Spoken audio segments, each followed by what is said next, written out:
Last winter I went up to Nome with my son Nathan and we caught king crab through the ice. I've got this little jar with garlic and butter in it.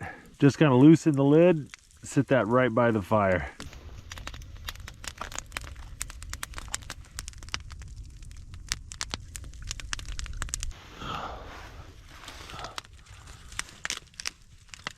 Look at the size of that crab leg.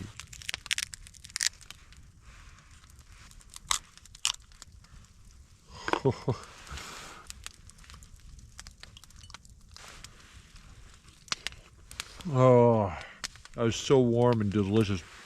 When you cook the crabs over the fire too, it makes their shells brittle. Makes it a lot easier to shell them. You just use your hands.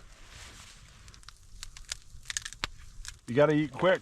Things cool off really quick around here. Look at that, that's just from one knuckle. Barely fits in the jar. Oh, that's messy but good. I got a full belly and a big fire.